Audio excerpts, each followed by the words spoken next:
Welcome to HyperScale Video Workshop. Tamiya has had a long relationship with the Panzer IV. In 1975, it released a Panzer IV Ausf H, followed by a couple of other variants, including short-barreled Ausf D.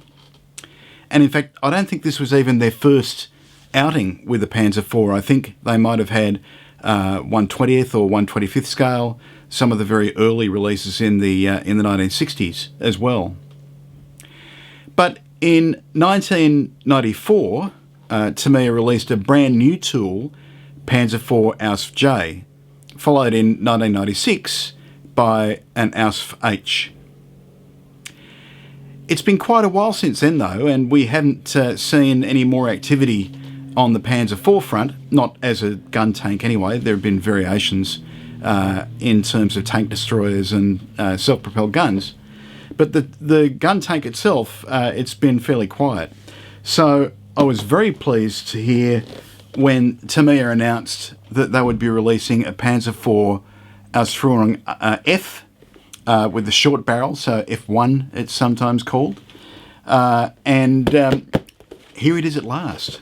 This box has taken a very circuitous route as well, because there is no mail at the moment, and there hasn't been since March between Japan and Australia. So this particular model was sent by Tamiya Japan to the Doolittle editorial offices in the UK, and then Marcus and Gordon, thank you Marcus and Gordon, got this in the mail to me, and it arrived just yesterday. So I thought I would do my usual unboxing thing, where I share the joy of examining the pieces in the first instance with all of you out there. So let's not delay too much longer. Let's see what's in the box. It's quite substantial. It feels quite heavy. We have the usual very attractive box art, traditional style with the white background. And the three crew figures are nicely painted there too. The crew figures have really been a highlight of Tamiya kits over the last 3 or 4 years, maybe a little longer. And I'm looking forward to seeing these. In fact, they're the very top thing on the box. So there's a small sprue, a typical square Tamiya figure sprue with, once again, typically mid-grey figure colours. And it looks like we have 3 figures here. That's the commander that we're looking at there. Probably get a better view of his head from that angle. And we've also got a couple of other figures that are seated in the perched on the turret doors, I think. So they look nice. They look good. We've got separate headsets, separate headgear, and so forth. So yeah, they look good. As I say, they are a real highlight. Okay, so now we have what appears to be one of the major sprues with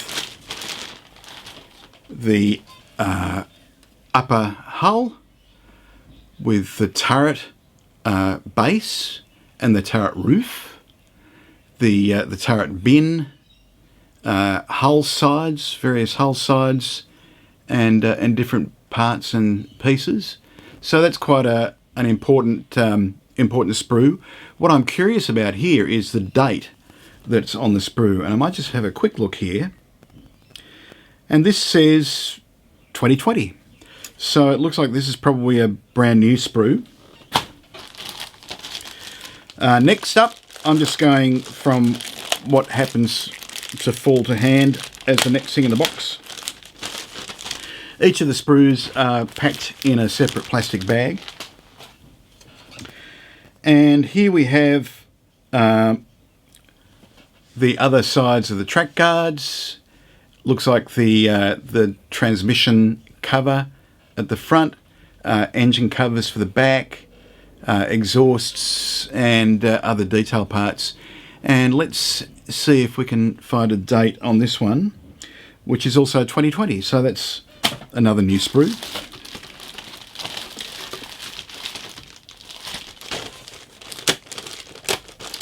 Okay, next up,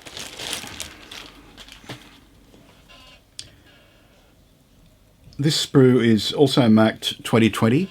It's quite possible, I guess, that they're based on perhaps the Panzer IV J or H in some cases, but they certainly look like new sprues here.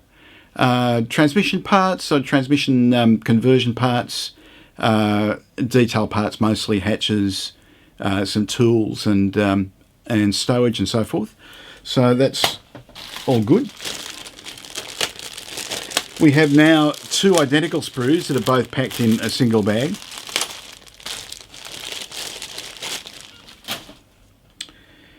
And they are not dated by the look of it. Looks like not. But it's basically running gear, so it's possible that these are used in the same areas of the kit as the Ausf J and H. So we've got road wheels, drive sprockets, hub covers, idler wheels and so forth, all there. Very nice, two of those. And, oh, my favourite, I love Tamiya Lincoln length tracks. I really do. I think they've really nailed the marriage of authenticity with a lovely sort of draped run along the top with simplicity and speed of building without going nuts with individual track pins and bits and pieces like that. So we have here, as you would probably expect, a combination of individual links and some shorter links as well. And in fact, we also have quite a nice track jig here. So it's undulating, which will put the curves and drapes in the right place. So I'll look forward to using that. That should make life quite simple as far as assembling the upper track run goes. And there are two of those in the same bag as well. So there we go. The last remaining grey bit in here is the lower hull. So we don't have to put a flat pack together with this one. This is purely... and this one is actually stamped 1994. So it looks like there are very few parts that are being used from the Panzer IV Ausf J kit from 1994.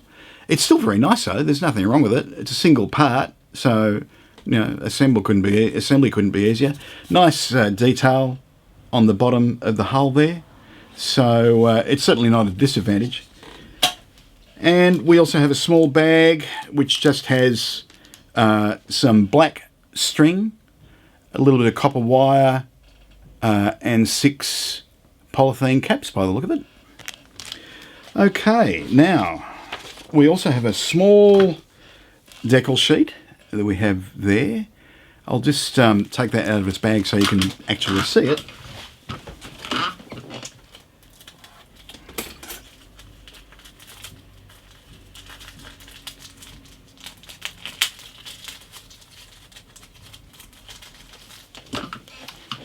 So there we are.